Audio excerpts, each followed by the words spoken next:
Amend the Mass Media Group is California Capital's premier YouTube channel focused on reparations, dedicated to political advocacy and apologetically aimed at shining a spotlight on our righteous justice claim for reparations. The way it currently stands, forced labor, slavery takes precedence over rehabilitation and public safety. Oh, by the way, while the Biden administration gives reparations to everyone but free people, look at the billions he has run over to Ukraine. We don't have black grocery stores because if you think about it now, just to get in that supply chain, it's almost unheard of.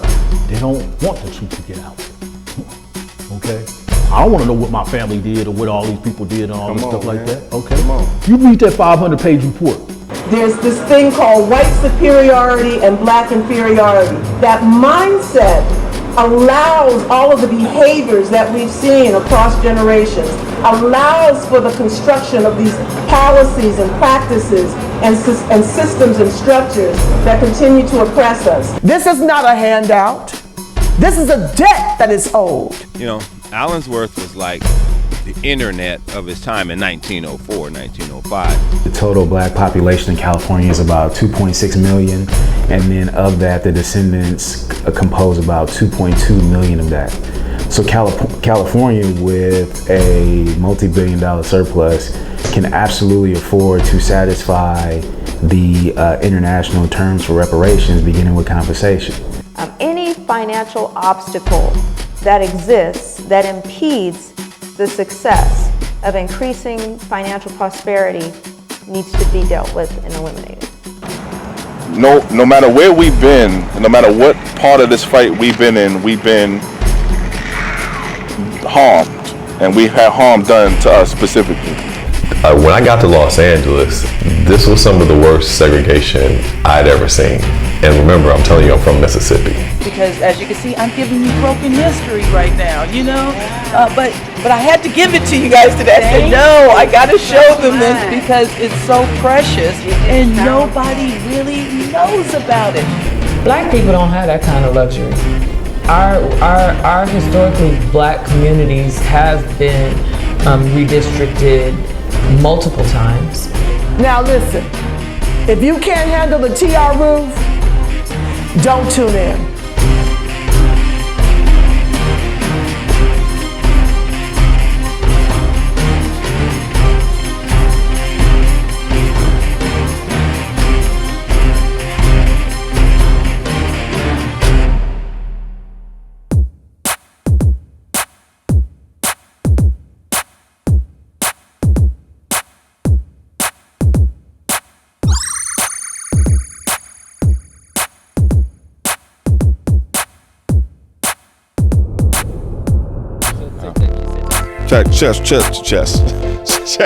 Check.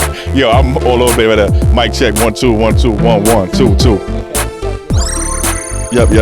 Cause we're gonna get runned over. I'm going right to these little tents over here. You know what I'm saying? Mic check 1 2 1 1. Chris Lodgson. I'm just a regular everyday dude working for reparations like everybody else. Chris Lodgson, one of the lead organizers with CJEC, Coalition for a Just and Equitable California, CJECofficial.org, at CJECofficial on Twitter, Instagram, Facebook, TikTok, YouTube. Make sure you follow, like, subscribe, all that connect.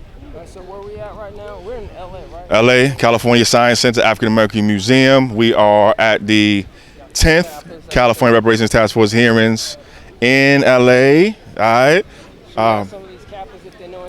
I would, but I got to get to the thing, and I got to get back. You know what I'm saying? I would love to talk to our fraternal brothers. You know what I'm saying?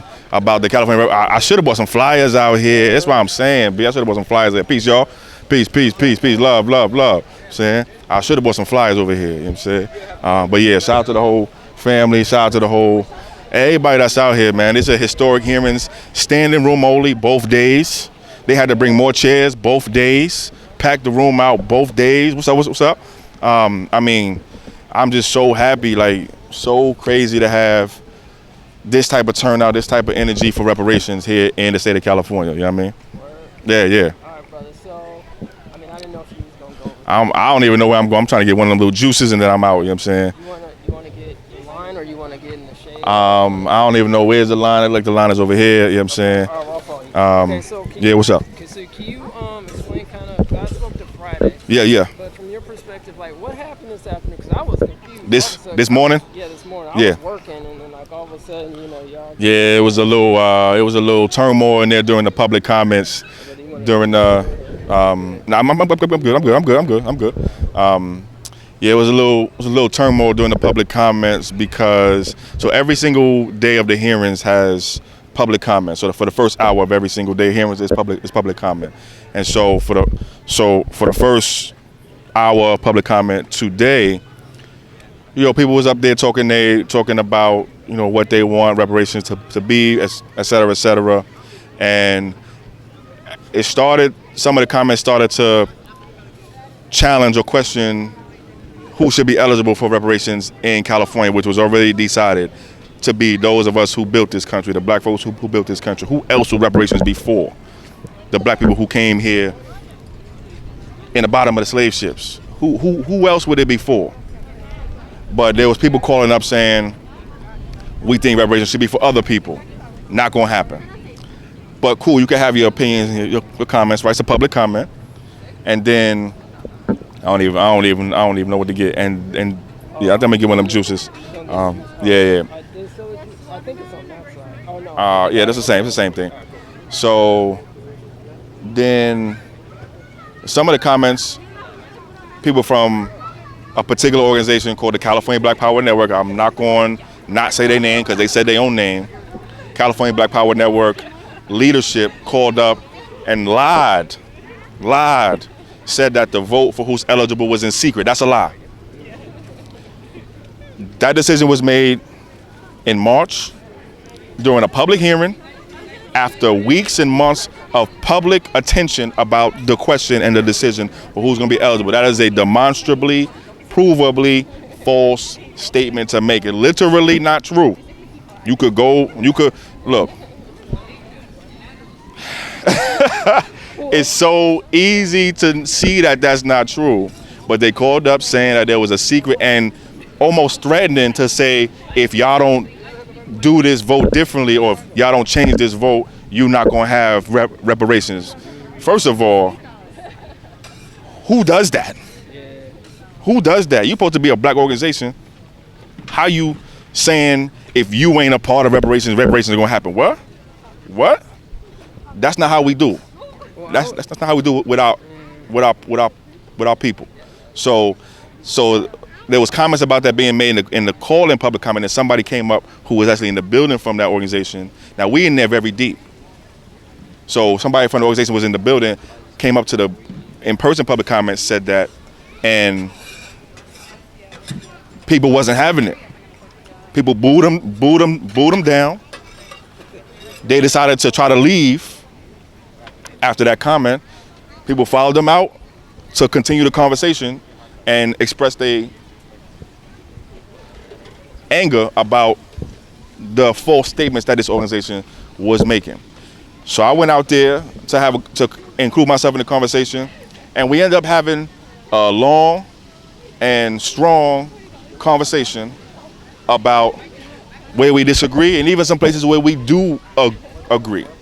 And two things that came out of that. One, both people, so from the people from the California Black Power Network and myself, I said, and they said this, no matter what direction this goes in, we are all going to fight for reparations together. They also said that one of the people from them said that they would work. Sorry, y'all go ahead. They also said that they would work.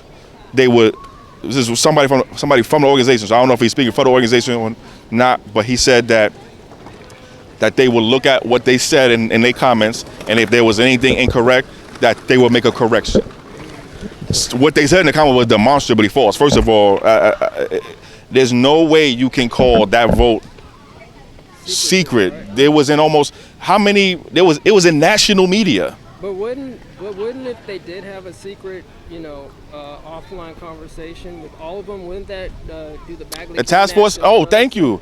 The task force is legally It would be illegal for the task force it's illegal for the task force to even talk as a group without the public being around. It's called the Bagley-Keene Act. The California Reparations Task Force is under the Bagley-Keene Act, meaning, and we've been fighting for it. We've been fighting with this for the whole, past year, because they can't even talk to more than one of each other at one time without it having to be a public meeting. So it would be illegal for there to even be, let alone the fact that it was obviously very, very public. I mean, the vote was actually delayed for who's eligible for reparations. The vote was delayed from February to March.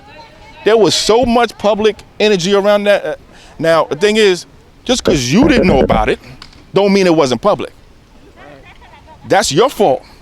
Especially, and I'm not faulting everyday black folks walking around, but if you're a community organization, and you're supposed to be working on black people issues, and you're supposed to be one of the leading top organizations, community black organizations in the state, and you don't know that there is a California Reparations Task Force, you don't know, but by this time, again, I'm not talking about, look, everybody wants more people to be involved in this. That's what we do. That's why we're here. That's what we work on every single day. So I'm not talking about black folks trying to live their life, who got to live in their life to worry about. Talking about if you have taken the responsibility on yourself to call yourself one of the leading black organizations, largest black organizations in the state, and you in 2022 don't know that there's a California Reparations Task Force, if you in 2022 didn't know that there was voting on who's eligible, if you in 2022 haven't told the people in your network about what's going on, that's your fault. That's a failure on you. If it was us, we would have to say that was a failure on us. Just keeping it real. If I can't call myself a leading black organization on reparations or anything going on black related, and I don't know certain things, again, I'm not talking about everyday regular black folks. I'm talking about the black people who say that they're supposed to be community leaders, say that they represent black folks, dealing with black issues, doing black political power. And just to clarify, they are one of the anchor orgs for the. Oh, thank you for mentioning that. They was already a community anchor org before the decision was made. Yo, they don't want this energy, because this ain't gonna go well. They gonna have to explain to their network why they didn't inform their own network. They were selected as an anchor org in January. The vote was in March. How you don't know? Yeah. Nah. And so now to show up saying it was done in secret. So it's one thing to say we didn't know. They didn't say that though. They said it was done in secret. That is just a lie. So if I understand correctly, so you think members like who are CJEC and some other people in the crowd, was it a matter of was it something that you felt like they were being disrespectful to the task force, or was it more so disrespectful to the advocates who were working? I think the people in the crowd who booed them down thought both. Okay. At least from people that I've been talking to, thought both. Now, like I said, we went outside, we took it outside. I like the conversation that we had outside better. I like that conversation better. We agree that there's things that we disagree with. We agree that there's things that we agree with, and we agree that we're gonna keep talking. All right, cool. So I like that better, and I want to shout out Kevin and Kristen for being outside, talking to people outside, talking to the groups outside. So I want to shout them out, right? Shout out to them. But the things they said were lies or criminally being misinformed. You know what I mean? Grossly being misinformed and saying grossly negligent misinformation on the state public record. That's on them. I expect them to correct their record just for their organization's sake. Because they're, especially being part of the, an official anchor org, correct? You are official anchor organization. Now the anchor org process has ended, but they were selected as one of the 7, just like we were, to do community outreach. So let me get this right. You one of the 7 community organizations supposed to do community outreach. You get selected in January. The vote for eligibility is supposed to happen in February. It gets pushed to March. You didn't know?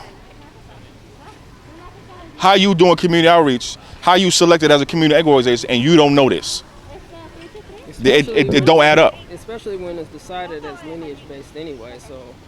So after the decision is made, now 7 months after the decision is made, we almost in October now.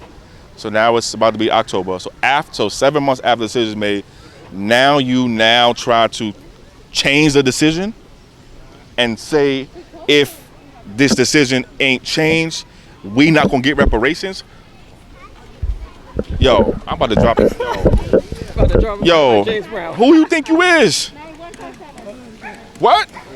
You don't tell black people they ain't gonna get reparations if you ain't there. Come on, B. Yo, listen, man. We gonna get reparations. No matter who's there or who ain't there, we gonna get. Why? Because we owed it. That's why we gonna get Nobody stopping us from getting reparations. Nobody. All right, fam. So where can people hit you up on your social? Man, CJEC official. Like I said, CJEC official at all the social medias. Chris Organized Sack on Twitter. Just follow CJ and you'll find me.